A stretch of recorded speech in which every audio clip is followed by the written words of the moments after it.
नमस्कार। वक्त बड़ी बहस का है। मैं हूं राजेश कुमार। उत्तर प्रदेश में होने वाले पंचायत चुनाव की हलचल हर रोज बढ़ती जा रही है।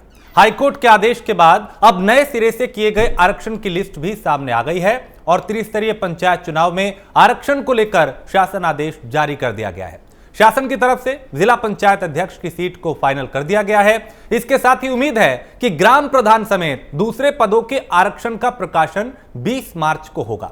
हालांकि 22 मार्च तक प्रकाशन का मौका दिया गया है, 23 तक दावा आपत्ति का मौका दिया गया है। ऐसे में अगर 22 को प्रकाशन हुआ तो आपत्ति के लिए सिर्फ एक दिन का मौका होगा, यानी वक्त मिलेगा। आपत्ति के निस्तारण के बाद अंतिम प्रकाशन 26 मार्च को होगा और प्रकाशन के बाद अधिसूचना जारी होने की उम्मीद है।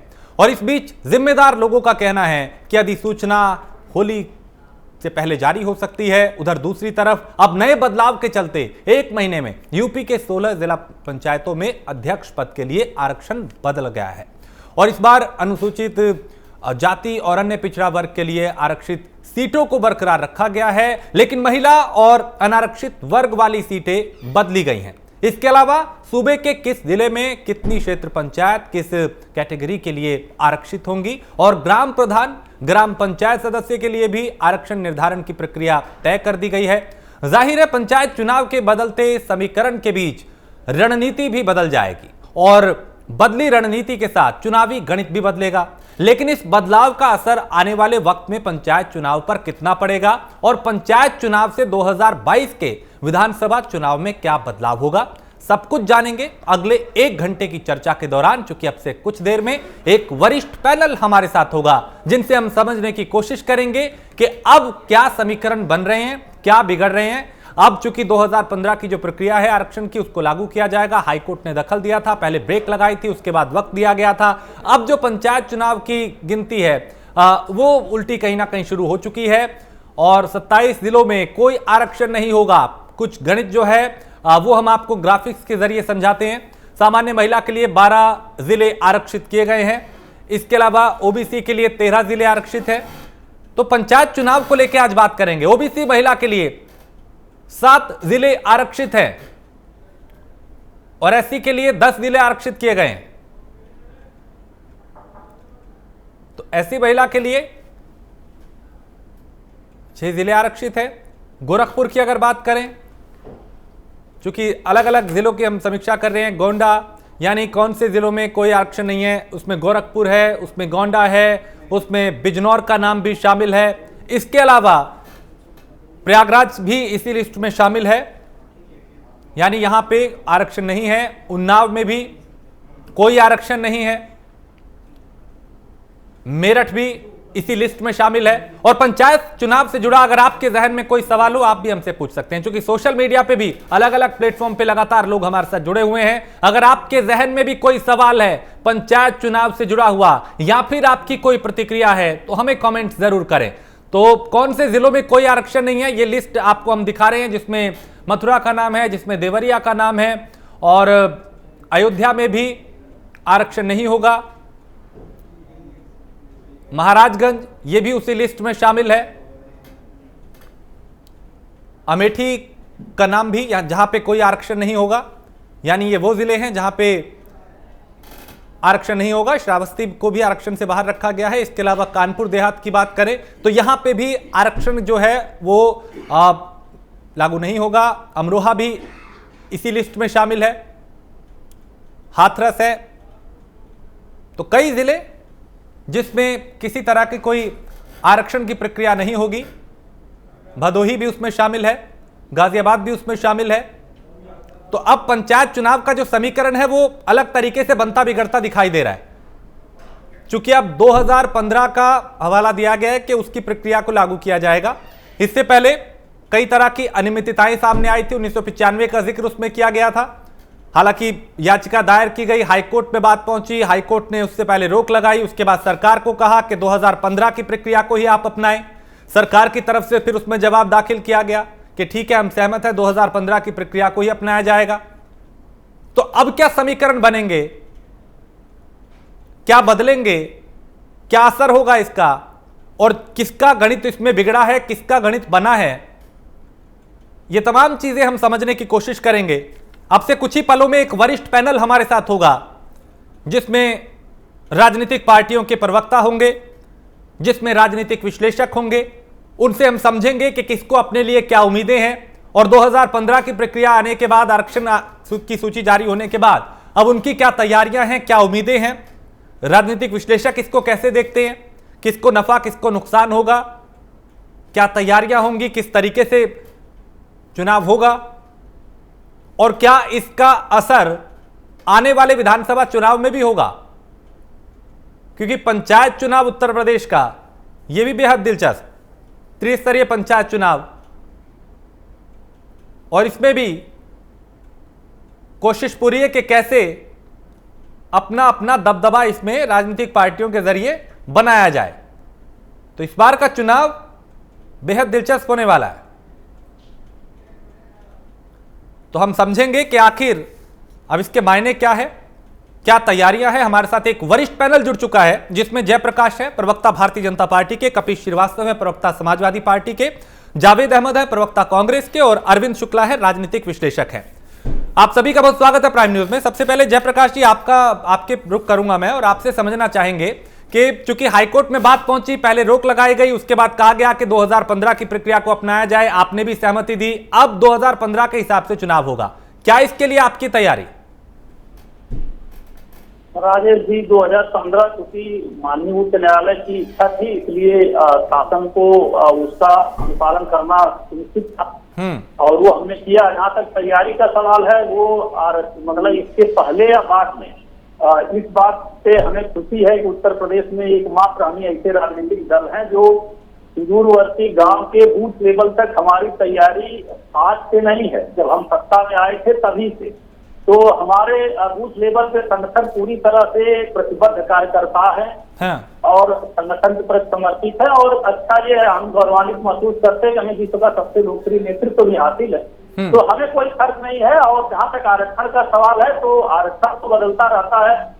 जो पिछड़े हैं, दलित भाई है या सामान्य महिला या पिछड़ी महिलाओं के लिए भी जो आरक्षण है, वो तो लोकतंत्र को मजबूत ही करता है। बाबा साहब की मंशा एक ही, और वो हम उसका स्वागत करते हैं। चाहे सीट जनरल हो, ओबीसी महिला की हो, एससी की हो, हम तो सबका साथ सबके विकास में यकीन करते हैं। पूरे उत्साह से लड़ेंगे हम, और निश्चित रूप से ये चुनाव लोकतंत्र को भी मजबूत करेगा और भाजपा एक नया कीर्तिमान स्थापित करेगी। ठीक है। कपिश श्रीवास्तव, चूंकि आप लोग काफी आवाज उठा रहे थे इसको लेके कि जो आरक्षण सूची है, जो प्रक्रिया है, उसमें अनियमितताएं हैं, हाईकोर्ट में बात पहुंची, पहले रोक लगाई गई, उसके बाद हवाला दिया गया कि 15 को ही अपनाया जाए। अब क्या तैयारियां और अब कैसे देखते हैं आप इस चुनाव को, क्योंकि अब 2015 की प्रक्रिया को ही अपनाया जा रहा है? नहीं, बिल्कुल जो न्यायिक चीज है, अब वो चीजें सामने आ गई हैं और आरक्षण अब सही तरीके से चक्रानुक्रम का लागू होगा, क्योंकि इन्होंने आधार वर्ष 1995 बना दिया, जिसका कि कोई मतलब नहीं था, गैर विधिक था, गैर कानूनी था। और इनकी मंशा क्या थी वो तो यही जाने, लेकिन इनकी मंशा हम लोग इतनी जरूर समझते हैं कि इस सरकार में गांव की सरकार बनानी चाहिए नहीं।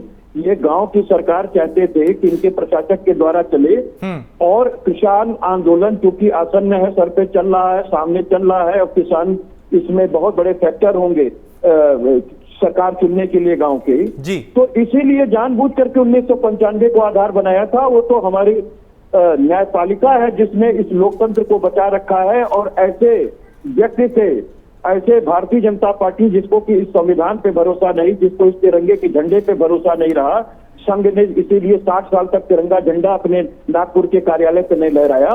तो ये संविधान की व्यवस्था के साथ चलने वाले लोग नहीं है, ये मजाक करने वाले लोग हैं। और जो इन्होंने प्रक्रिया बनाया उस पर हाईकोर्ट ने लताड़ लगाई है। सबक है कम से कम इन लोगों ने, इनके पास और कोई चारा नहीं था।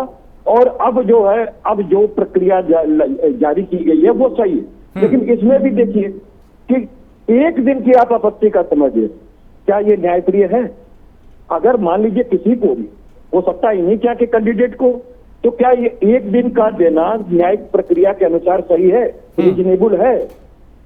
तो अभी भी कहीं ना कहीं इनका षड्यंत्र, इनका खेल, इनका ये सारी चीजें चल रही हैं देश में। क्योंकि न्यायपालिका है इसलिए पूरी तरीके से लोकतंत्र चरमरा नहीं पा रहा है, न्यायपालिका बचा दे रही है, वरना ये किसी भी हश्र पे छोड़े नहीं ये जनता के सामने।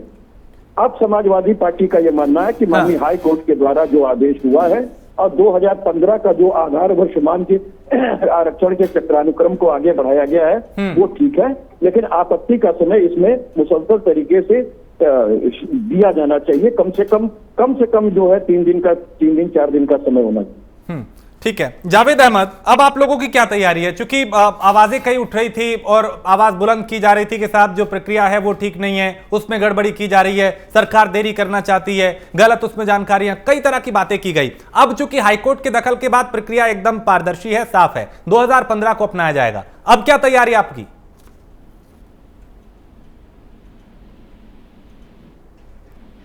जावेद भाई आप सुन पा रहे हैं?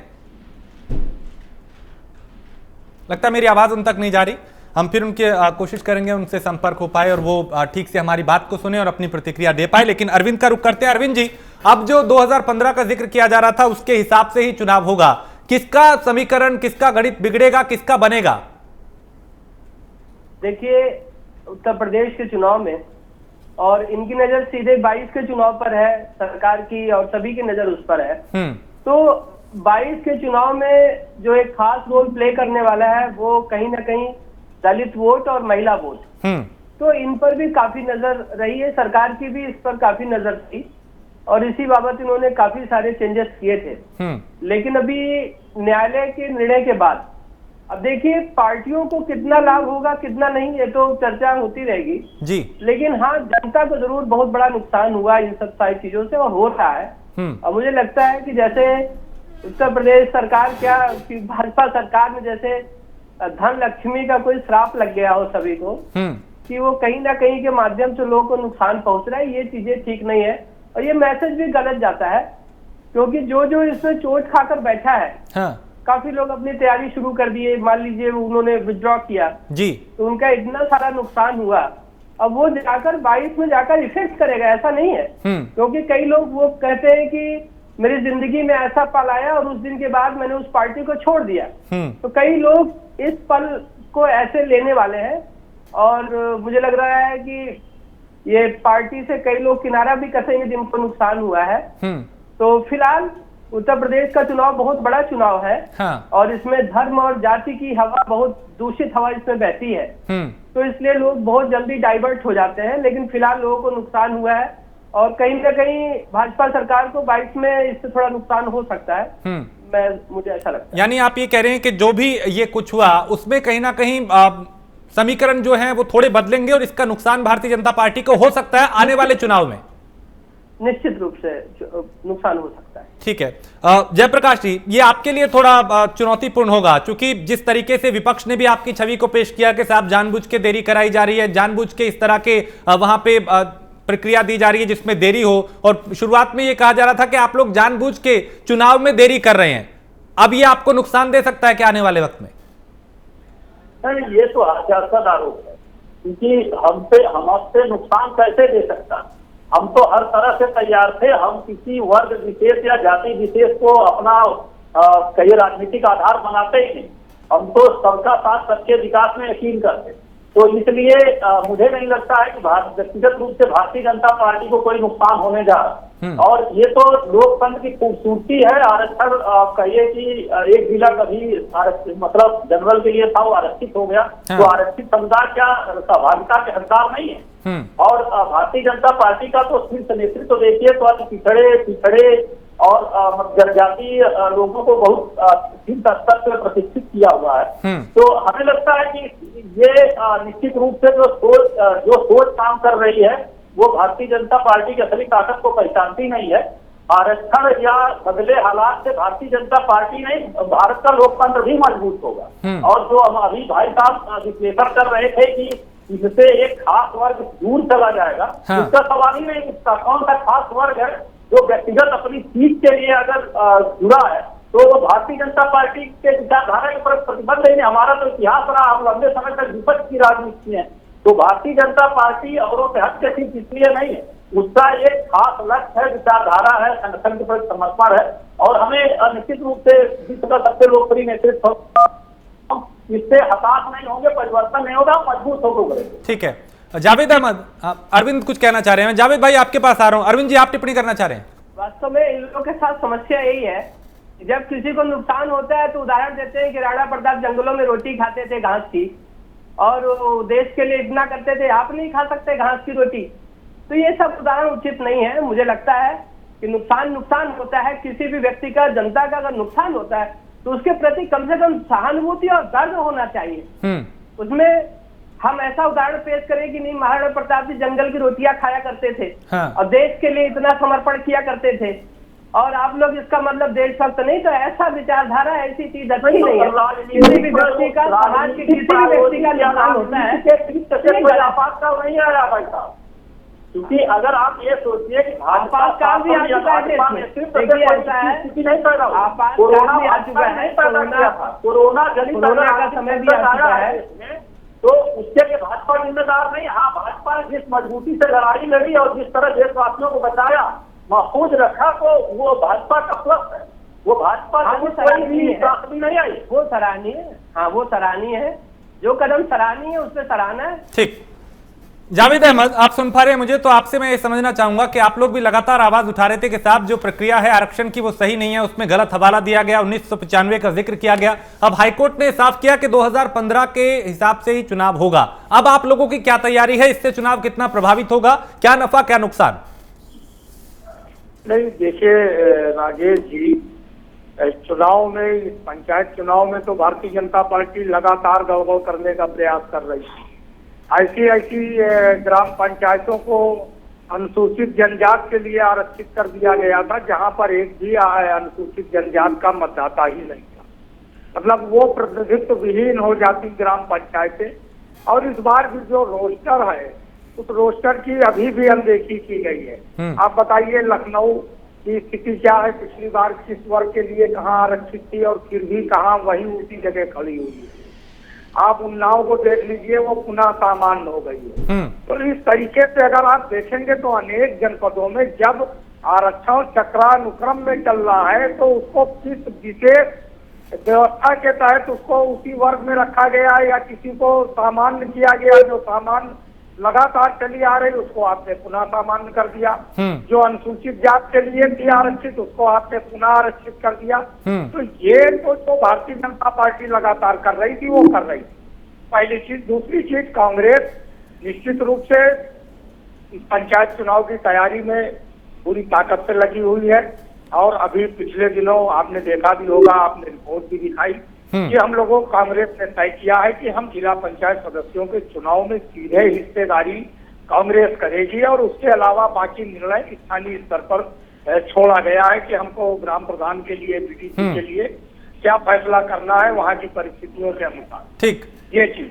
दूसरी चीज, भारतीय जनता पार्टी, देखिए राजेश जी, बहुत स्पष्ट है, ये लोकतंत्र की व्यवस्था को ये लोग इंकार करते हैं। ये लोकतंत्र को मानना इनके लिए बड़ी टेढ़ी खीर है। इनका लोकतांत्रिक व्यवस्था में कोई इनकी श्रद्धा ही नहीं है, आस्था ही नहीं है। जब इनकी लोकतंत्र में आस्था नहीं है तो ये लोकतंत्र को एक पहिए पे चलाने के लिए लगातार प्रयास कर रहे हैं।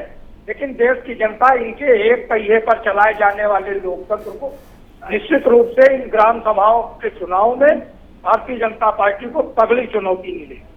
ठीक है, आप कह रहे हैं कि उनको तगड़ी चुनौती मिलेगी। लेकिन कपिल श्रीवास्तव, चूंकि समाजवादी पार्टी को गांव की पार्टी कहा जाता है कि आप लोग ग्रामीण हैं और गांव में आपका ज्यादा रहा है, आप गांव से निकले हैं, लेकिन यहां पे गांव की सरकार की जब बात होती है तो क्या ये जो सारी चीजें हुई कि हाईकोर्ट का दखल, फिर रोक लगी, फिर नई प्रक्रिया, पहले पुरानी प्रक्रिया, इन तमाम चीजों से तैयारियां प्रभावित हुई हैं, चुनाव प्रभावित होगा, आप लोग प्रभावित हुए?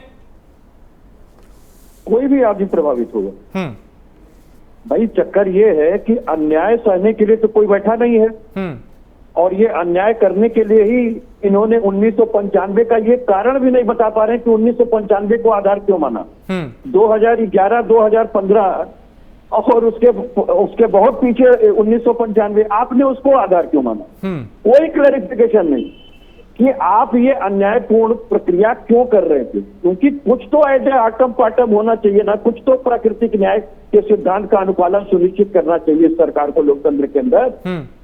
और चक्रानुक्रम में जिस तरीके से आगे बढ़ता हुआ कोई सीट आरक्षण पर आती है उसको लागू होना चाहिए। अब ये सरकार देखिए किस तरीके से हाईकोर्ट के निर्णयों को तोड़ने के लिए भी आमादा बैठी हुई है। एक और कहेगी कि नहीं हम तो अनुपालन कर रहे हैं, सुनिश्चित कर रहे हैं, सब कुछ कर रहे हैं, उनके उसमें हमको करना है, 25 मई तक हमें चुनाव करा लेना है। वो तो सब सही है कि आप करा लेंगे और 2015 को आप आधार मानेंगे, लेकिन ये कैसे तय होगा कि चक्रानुक्रम में आया आपत्ति आएगी कि नहीं आएगी? एक दिन का आप रेलिवेंसी दे रहे हैं, ये कोई सुसंगत बात है क्या? ये जस्टिस है क्या? ये न्याय है क्या? क्या ये अत्याचार करने के लिए उत्तर प्रदेश में बैठे हैं? जब गांव की सरकार नहीं खत्म हुई थी उससे पहले ही ये सारी प्रक्रियाएं हो जाना चाहिए था, और ये बंगाल से लेकर के बिहार से लेकर के और निकाय चुनाव जो है हैदराबाद में करा रहे थे, लेकिन उत्तर प्रदेश के गांव के त्रिस्तरीय चुनाव के लिए कोरोना खड़ा था साहब, बहुत बड़ा मुंह खाए हुए।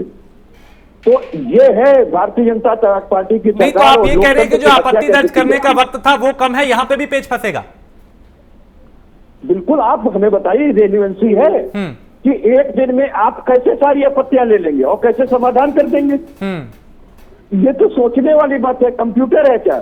कोई आदमी आपत्ति करने आएगा, आपत्ति बनवाएगा, बयान हल्फी ले आएगा, तमाम चीजें ये मांगेंगे, उसका आधार कार्ड मांगेंगे, उसका सत्यापन करवाना होगा कि वो वही व्यक्ति है कि नहीं है, आज जो आपत्ति दे रहा है, उसकी बात सुनेंगे कि नहीं सुनेंगे, उसको ग्रांट करके लिखेंगे कि नहीं लिखेंगे, कैसे ये सुनिश्चित करेंगे? ठीक, उस आपत्ति का निस्तारण कैसे करेंगे? पूछिए, नहीं बता पाएंगे। जयप्रकाश जी, इसका जवाब दीजिए, क्योंकि अब तक कई आपत्तियां हुई, उसके बाद चुनाव धीरे धीरे देरी हो रही थी उसमें, अब भी कई पेच उसमें हैं। अब आपत्ति दर्ज करने का जो वक्त दिया गया है उसको लेकर कपिल श्रीवास्तव को आपत्ति है कि इतने कम वक्त क्यों? आखिर उसके लिए वक्त और बढ़ाया जाना चाहिए, आगे पेच फंसेगा इसमें। नहीं, देखिए, वो विरोध के लिए विरोध करना कपिल भाई का स्वभाव। आप ये आपत्ति के लिए ऐसा नहीं है कि समाजवादी पार्टी कार्यकर्ता है, उसको एक दिन मिलेगा, बीजेपी को 2 दिन मिलेगा। नियम का पालन किया जा रहा है, वो नियम सबके लिए है। और जिस आरक्षण का भी हंगामा वर्षा कर रहे थे 95 का, तो ये चलिए ठीक है कि मानक 2015 माननीय न्यायालय के निर्देश को हमने मान लिया, उसमें कोई समस्या नहीं। लेकिन अगर आरक्षित सीट, मैं बार बार कह रहा हूँ कि आरक्षित सीट है, दलित भाई या पिछड़े भाई को आरक्षण मिल रहा है, नए हालात में सामान्य गांव में भी मिल जा रहा है, तो उसमें इतना हाथ पैर इनका क्यों फूल रहा? हम तो कह रहे हैं कि वो भी हकदार है, उससे लोकतंत्र मजबूत होगा। अगर आपके संगठन मजबूत है, अरे तो चक्रानुक्रम में आधार वर्षा क्यों कर रहा है? क्या उसमें आरक्षण नहीं हो रहा था? अरे आप बताइए तो, जस्टिफाइड कर दीजिए कि आपने 1995 को क्यों किया? ऐसा नियम हो जिसमें बीजेपी के सत्ताधारी दल को कुछ लाभ मिल रहा हो, ऐसा कोई नियम हो। नियम तो सबके लिए वही है। आप नियम की प्रक्रिया, नियम आप तो करवा रहे थे ना। जिन लोगों ने चक्रानुक्रम का अनुमान लगा के वहाँ तैयारियां की थी, उनका रुपए पैसे से लेकर उनकी सारी मेहनत आपने खराब कर दी। जो शुक्ला जी भी कह रहे थे, इस बात पर बिल्कुल सही बात कह रहे थे। मतलब नहीं बनता, विरोध के लिए विरोध ऐसी चीजों में नहीं करना चाहिए। कपीश जी वो ये कह रहे हैं कि नियम तो सबके लिए है ना, सिर्फ समाजवादी पार्टी के लिए ही एक दिन थोड़ी होगा, उनके लिए भी है, वो कांग्रेस के लिए भी है, बीएसपी के लिए भी है। बात इसकी नहीं है।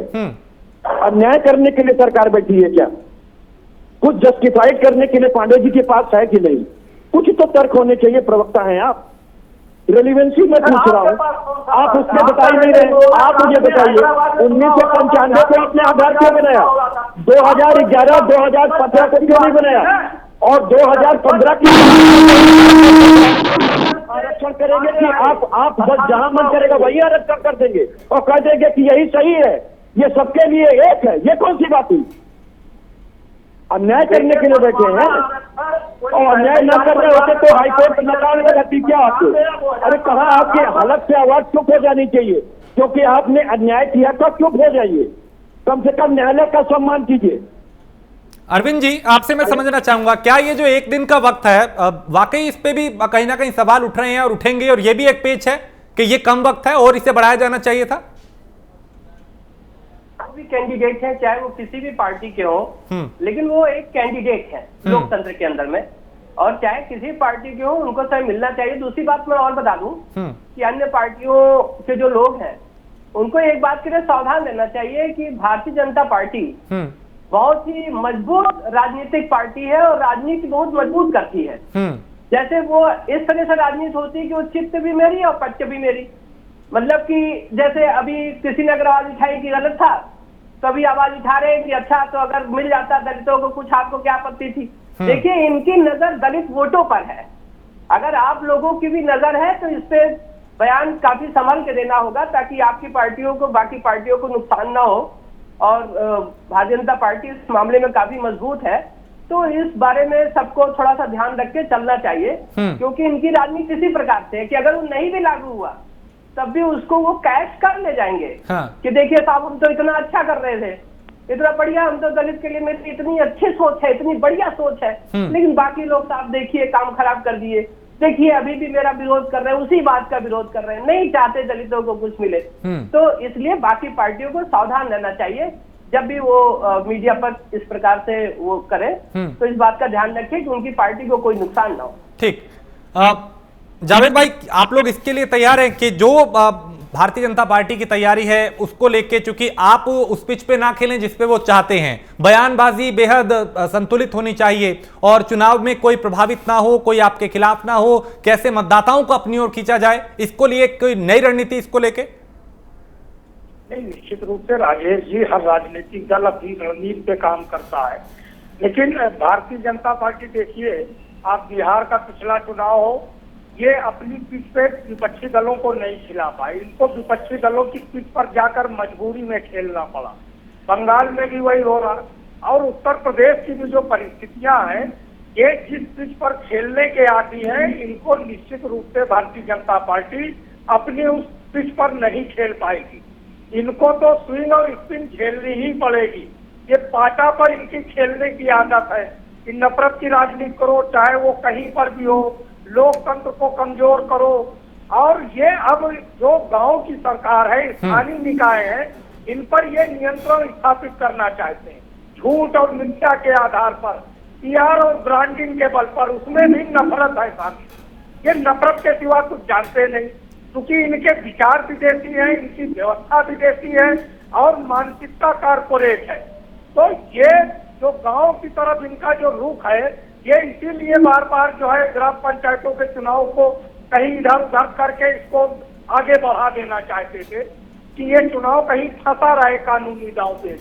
जैसे उत्तर प्रदेश में इन्होंने नौकरियों को फंसा रखा है, SIT जांच में, अदालतों में, और अगर चयनित अभ्यर्थी अगर सड़क पे आ जाए तो लाठी और कोतवाली इनके लिए बड़ा आसान है ये सब प्रदान करना, लेकिन ये अब फंस गए हैं और ये ऐसा फंसे हैं कि ये खेल नहीं पा रहे हैं कि जो सीधे आएंगे और उसके बाद ये लाठी पुलिस प्रशासन के बल पर जिस तरीके से एकाधिकार चाहते हैं, वो अब भारतीय जनता पार्टी के लिए संभव नहीं रहा। कांग्रेस भी पूरी क्षमता से, पूरी ताकत से जिला ग्राम पंचायत के चुनाव में हिस्सेदारी करेगी।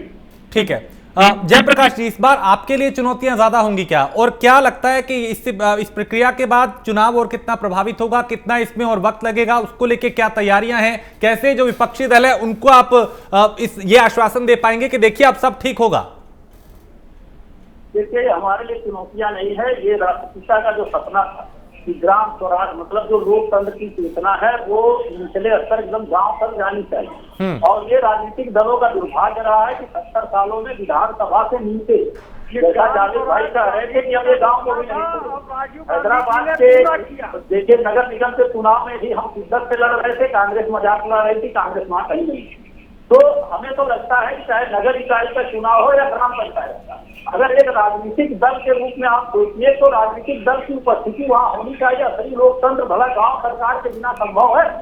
तो हम अपनी विचारधारा या अपने नेतृत्व के, अपने संगठन के दम पे वहाँ जा रहे हैं, तो कांग्रेस हो या कोई विपक्षी हो, उनको भी उसके बरस मेहनत करके जाना चाहिए। अगर हमारी जन विरोधी नीतियां हैं तो उनको तो एक कमबेशी का लाभ मिलेगा। लेकिन जाहिर बात है कि 5 सितारा संस्कृति के जो महान नेता है वो महानगर छोड़ के कभी गांव गरीब किसान के बीच में जाते नहीं। असली समस्या इनको यही है कि इनका वहाँ संगठन नहीं है और इनके नेताओं के प्रति वहाँ की जनता का विश्वास इसलिए नहीं है कि वो वहाँ रहते ही नहीं तो विपक्ष के लोग हैं जैसा हंगामा बर्पा कर रहे हैं, लोकतांत्रिक नहीं है। कांग्रेस से हमें लोकतंत्र का सर्टिफिकेट चाहिए जो इमरजेंसी लगाई हो, जो इसी उत्तर प्रदेश में 356 का खेल के विधानसभा के सैनिक नेताओं का गला धोती हो।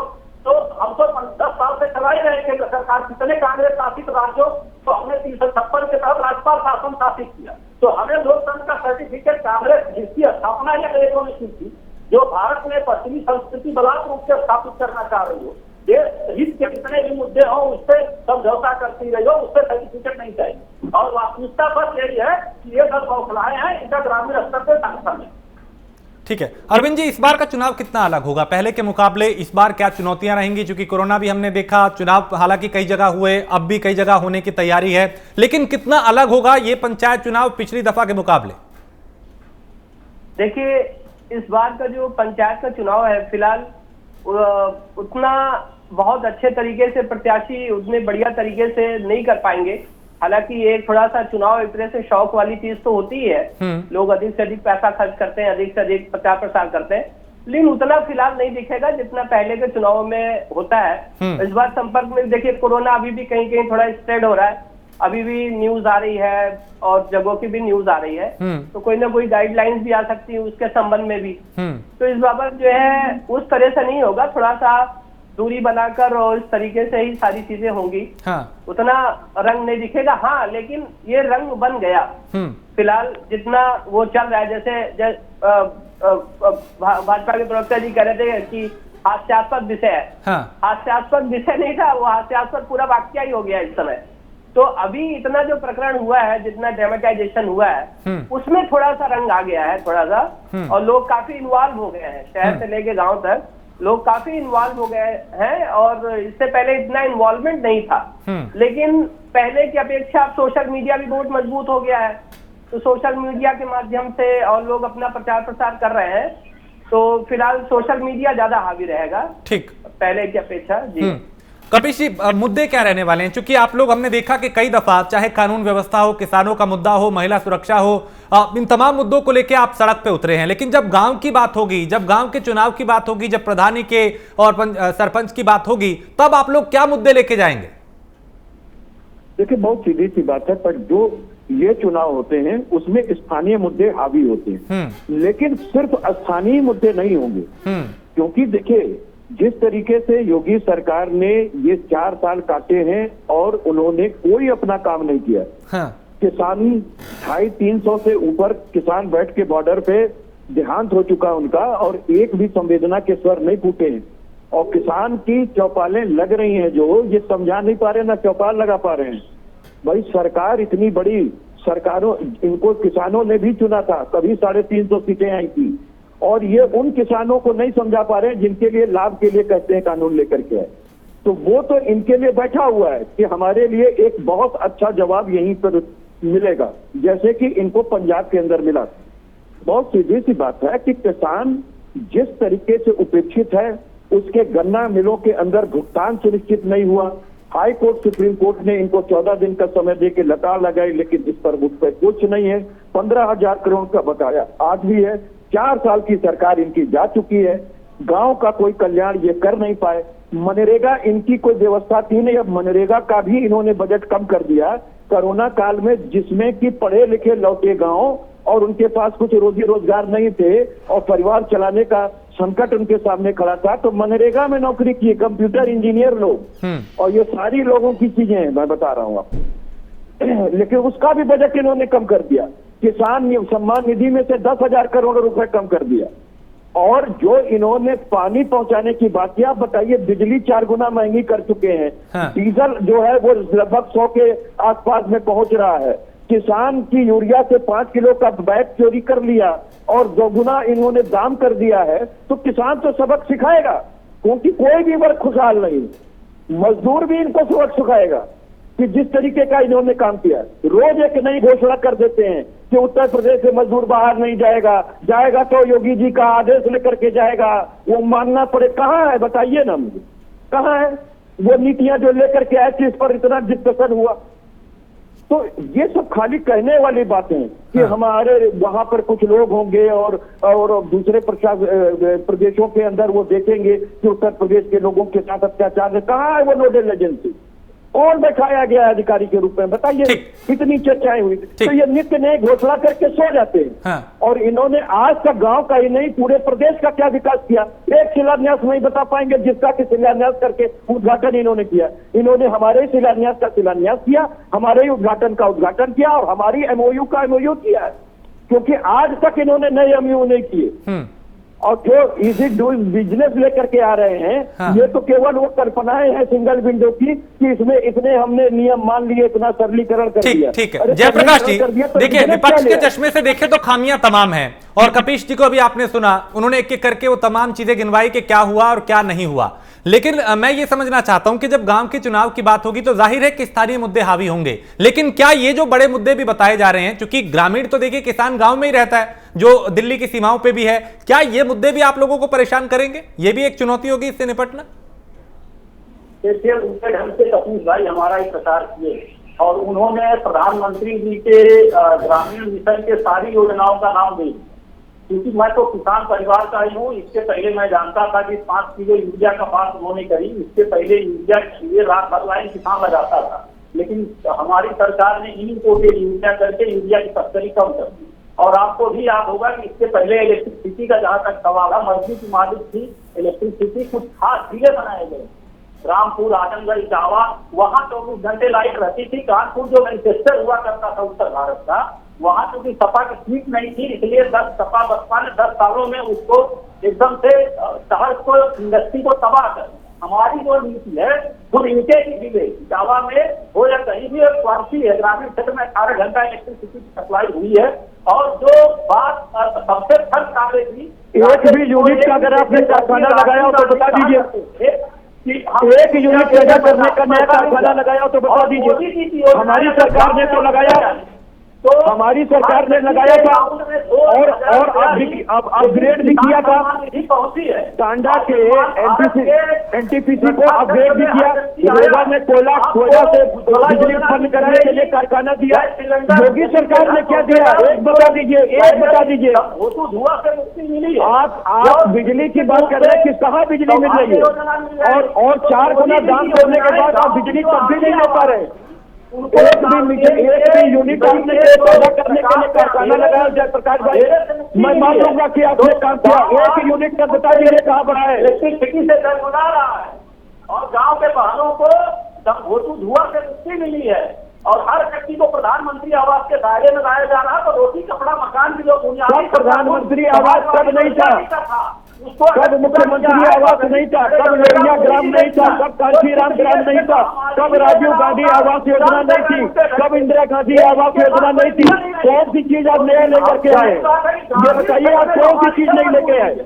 और वहाँ किसान बीमा पहले नहीं होता था, कि किसान क्रेडिट पहले नहीं बनता था, कि प्रधानमंत्री आवास योजना पहले नहीं थी, कि आदर्श ग्राम योजना पहले नहीं थी। बताइए कब नहीं थी? उत्तर नहीं मिलती आपको, आपके पास प्रोफेशनल आप एक बात बता नहीं पा रहे हैं। थोड़ा दूर आप पढ़े जी की कम से कम आपको बताना चाहिए था। 2000 रुपया अकाउंट में पहुंचा है किसान पे। ये अरे 1000 रुपया से उसके किसान का 1 रुपए का काम नहीं होता है। उससे 10,000 रुपए की चोट देकर 1,000 रुपए दे करके किसान को सम्मान भी नहीं रहा किया। किसान सम्मान नहीं दीजिए, वो तो कह रहा कि हमारी एमएसपी पे भुगतान करवा दीजिए, हमारी एमएसपी पे खरीद करा दीजिए, ये तीनों कानून वापस ले लीजिए।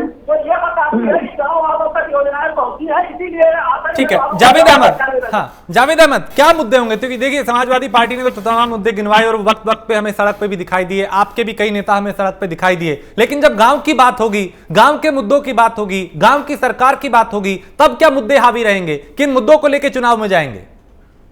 देखिए राजेश जी, निश्चित रूप से बहुत सामयिक प्रश्न है आपका। अब गांव में किसान आंदोलन की ही समस्या नहीं है। अभी किसानों का धान 800 रुपए से 1100 रुपए कुंटल में किसान अपना बेचने के लिए मजबूर हुआ। कहाँ थी राज्य सरकार की एमएसपी? किस तरीके से राज्य सरकार ने किसानों के साथ दुर्दशा की? ग्रामीण स्वास्थ्य सेवाओं का क्या हाल है? गोंडा, बलरामपुर, बस्ती जैसे जनपदों में 300 सड़कें कागजों पे बना दी गई ग्रामीण क्षेत्रों में और उसका भुगतान हो गया। उन सड़कों का कहीं अता पता नहीं है। इसी तरीके से गांव में क्या हाल है, वहां पर बुनियादी सुविधाएं ग्रामीणों को क्या मिल रही है? उनकी सुरक्षा का प्रश्न बार बार जो है खड़ा होता है। सबसे ज्यादा बलात्कार ग्रामीण क्षेत्रों में महिलाओं और बेटियों के साथ हो रहे हैं। 3-3 साल 6-6 महीने की दुधमुही मासूम बच्चियों के साथ ये क्या जवाब देंगे? ये बेशर्मी का नकाब होकर राजनीति करने की जो परंपरा भारतीय जनता पार्टी डाल रही है, इससे समाज में क्या संदेश जा रहा है? किस तरीके से ग्रामीण क्षेत्रों में जहरीली शराब बिक रही है उत्तर प्रदेश के अंदर, किस तरीके से खनन को रोकने वाले ग्रामीणों के साथ पुलिस और प्रशासन और माफिया मिलकर अत्याचार कर रहे हैं, ये कोई नहीं देख रहा। किस तरीके से गांव में सिंचाई के लिए जो ट्यूबवेल के कनेक्शन होते थे नलकूपों के, वो 1 किलोवाट का आवश्यकता अनुसार छोटा किसान ले लेता था, उसको आपने न्यूनतम 2 किलोवाट कर दिया। फिक्स चार्ज आपने बढ़ा दिया। सिंचाई के लिए नलकूप पर मिलने वाली सब्सिडी आपने खत्म कर दी। आपको क्या क्या खिलाया जाए, लेकिन इन लोगों को कुछ समझ में नहीं आता। ये अपनी ही मस्ती में चलना चाहते हैं कि देश बहुत खुशहाल है। आप बताइए कि जिस राजस्व लेखपाल की भर्ती नहीं हुई, मुख्यमंत्री कार्यालय का ट्विटर हैंडल से उस व्यक्ति का जो है वीडियो डाल दिया जाता है कि मैं राजस्व लेखपाल हो गया। जब उस पर चर्चा होती है, लोग कमेंट करते हैं, तो उसको डिलीट किया जाता है। इसी तरीके से लखनऊ के मलियाबाद के एक ग्रामीण मोहम्मद रियाज का भी ट्विटर हैंडल पर वीडियो डाल दिया गया, बाद में उसको भी हटाया गया।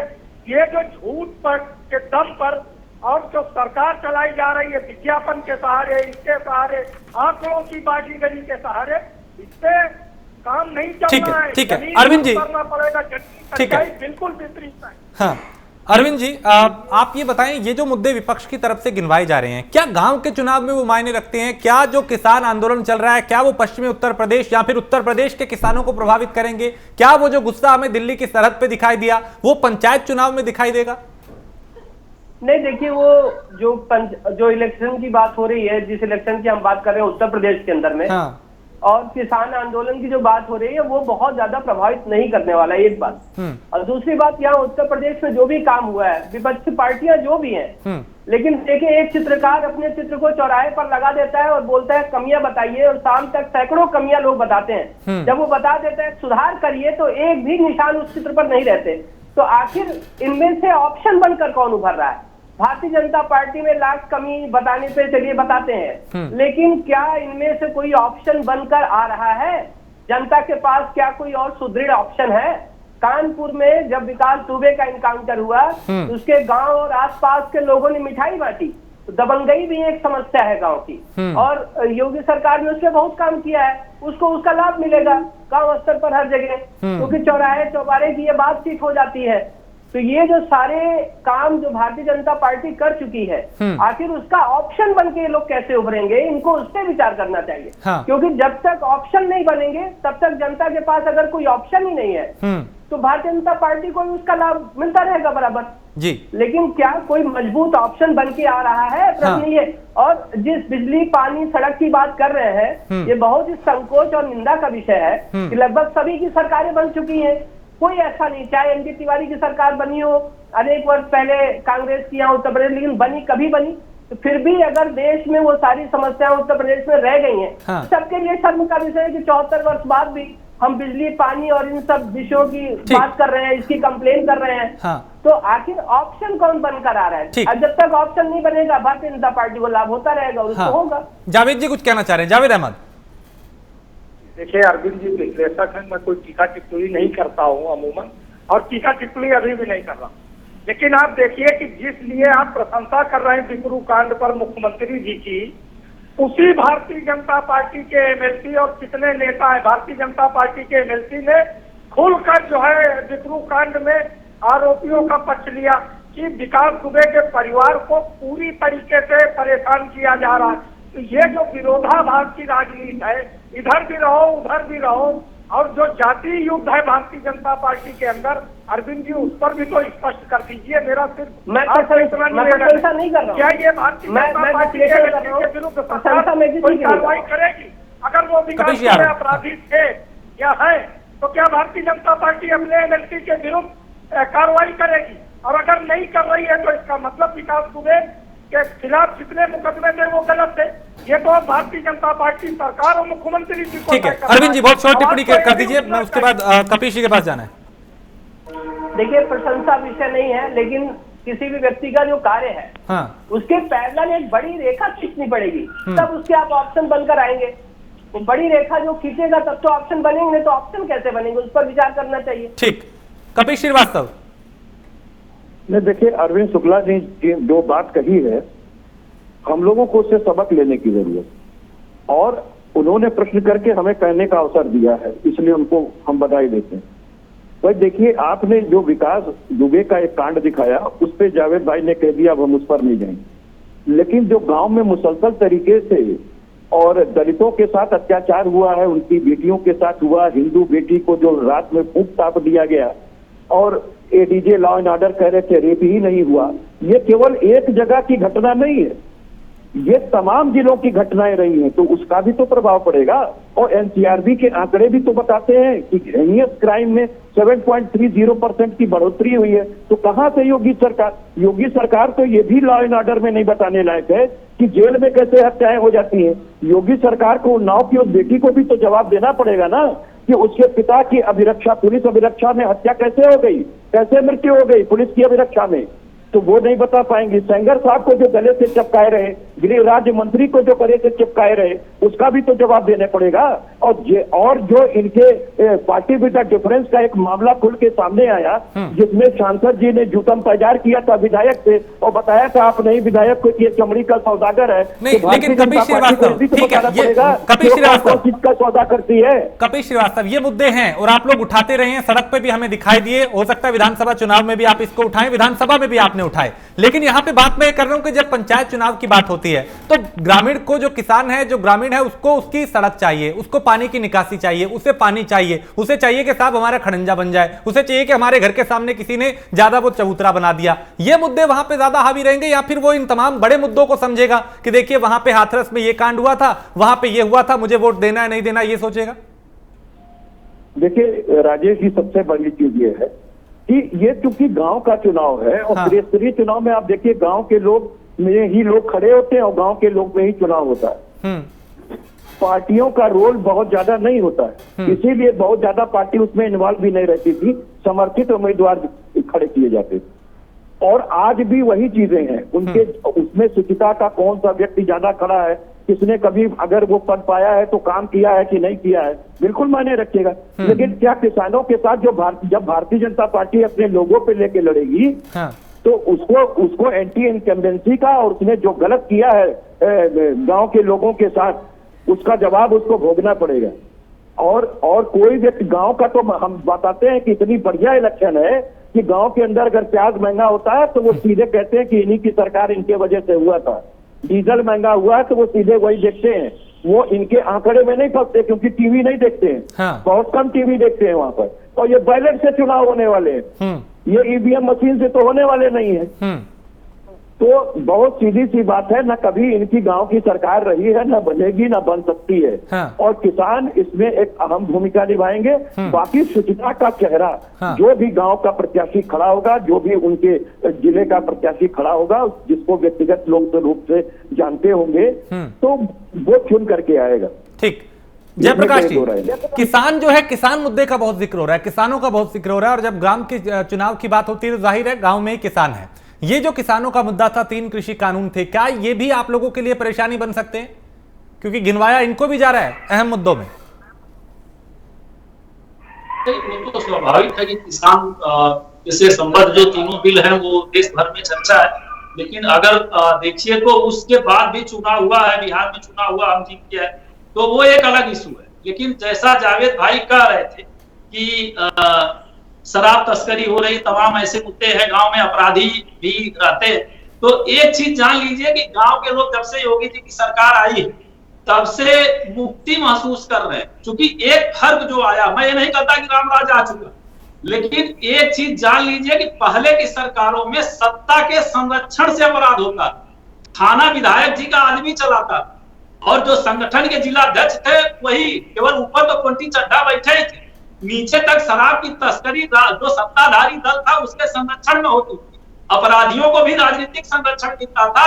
और ये गांव के लोग महसूस करते कि योगी जी की सरकार, मैं ये नहीं कह रहा हूँ अपराध खत्म, लेकिन राजनीतिक संरक्षण नहीं है, चाहे कितना भी ताकतवर व्यक्ति हो, वो जेल के शिकंजे के पीछे, तो ये महसूस हो रहा। और बाकी जो आप कह रहे थे कि स्थानीय समस्याएं किसान की होती है, उसमें मोदी जी ने सारी आप ये जान लीजिए कि सारी योजनाएं गांव के एकदम हाथ के व्यक्ति के घर तक पहुंचा, रोटी कपड़े मकान की उसी से ये लोग पहुंचाए। मैं पहले ही बता चुका हूँ, चाहे वो उज्ज्वला योजना हो, सौभाग्य योजना हो, आयुष्मान भारत हो, सभी योजनाओं का लाभ किसान सम्मान निधि का भी किसान तक सीधा पहुंचा, वो बताने की जरूरत नहीं है, किसान महसूस कर रहा। क्योंकि वो मुख्यमंत्री जी की जाति बिरादरी का आदमी था, उसकी गाड़ी नहीं पलटी। भाई सुरेंद्र सिंह विधायक क्यों भगा दिए? पकड़ तो लिया था पुलिस ने, और पुलिस के सामने ही तो हत्या किए थे, और जिलाधिकारी के सामने धर्मेंद्र सिंह, भारतीय जनता पार्टी के नेता, सुरेंद्र सिंह के खास व्यक्ति, आज के विधायक बलिया के, और लखनऊ से बाद में ले आए गए, रोग आ रहे थे, कह रहे थे हमारी पार्टी तो उनका कुछ नहीं करेगी। लेकिन जब मीडिया का जो भाव पड़ा, हमने हमारी राजनीति बीजेपी कोई भी व्यक्ति अगर अपराधी है तो उसको भी बराबर सजा की कोई समस्या नहीं। अभी गोमती नगर के वो जनता जानती है कपीश भाई, राजनीतिक संरक्षण कैसे दिया जा रहा है। अरविंद शुक्ला, अब चूंकि वक्त भी कम है, मैं आपसे ये जानना चाहता हूं कि जो पंचायत चुनाव अब होगा उसके जो परिणाम आएंगे, क्या वो आने वाले विधानसभा चुनाव को भी प्रभावित करेंगे? देखिए, पंचायत चुनाव विधानसभा चुनाव से काफी अलग होते हैं, क्योंकि पंचायत चुनाव लोकल लेवल का एक चुनाव होता है, और उसके अंदर में केंद्र से जब कोई भेजा जाता है तो उसको जो गांव जिले जवार के लोग हैं उसको एक्सेप्ट नहीं करते हैं। हाँ। उनका ये मानना है कि उनके बीच में जो उनका भाई है, जो उनसे मिलता जुलता है, उनके काम करता है, उनसे जिसकी दुआ सलाम है, जिसके साथ उठ बैठ है, जो मौके पे उनके साथ खड़ा रहता है, वो उसी को एक्सेप्ट करते हैं। तो ये काफी भिन्न प्रकार का चुनाव है। देखिए, हमेशा रहा है पंचायत में कोई हावी रहा, लेकिन जब प्रदेश की सरकार बनी तो किसी और की बन गई, तो इस मामले में रहा। लेकिन चूंकि अब चीजें बहुत ज्यादा कम्युनिकेट होने लगी हैं सोशल मीडिया के माध्यम से, इसलिए कहा जा सकता है कि दोनों चुनाव कनेक्ट हो रहे हैं, अब कनेक्ट हो रहे हैं, पहले नहीं कनेक्ट होते थे। अभी गांव की आवाज क्या है, गांव का आदमी क्या अपना सोशल मीडिया पर वीडियो बनाकर वो भेज रहा है, मेरे पास तक पहुंच रहा है, आपके पास तक पहुंच रहा है। आप ये चैनल के माध्यम से लोगों को सजेशन मांग रहे हैं, लोग आपके चैनल तक सजेशन दे रहे हैं। तो अब वो गांव का आदमी अब कनेक्ट हो चुका है, अब हम लोग से कनेक्ट हो चुका है, तो इसलिए अब वो अगले 22 के चुनाव में इफेक्ट करेगा, निश्चित रूप से इफेक्ट। ठीक है जावेद अहमद, वक्त की कमी है, 10 सेकंड आपको, चूंकि आपके पास में नहीं आया पूरे मामले को लेकर, आपकी एक छोटी सी टिप्पणी जावेद अहमद। देखिए, कहीं ना कहीं ये गांव का चुनाव है, इसमें किसान आंदोलन की भी एक बहुत महत्वपूर्ण भूमिका होगी। और नहीं होती तो भारतीय जनता पार्टी के नेता, मेघालय के राज्यपाल आदरणीय सतपाल मलिक जी और केंद्रीय रक्षा मंत्री राजनाथ सिंह जी को अपने अपने बयानों में इस विषय को नहीं उठाना पड़ता।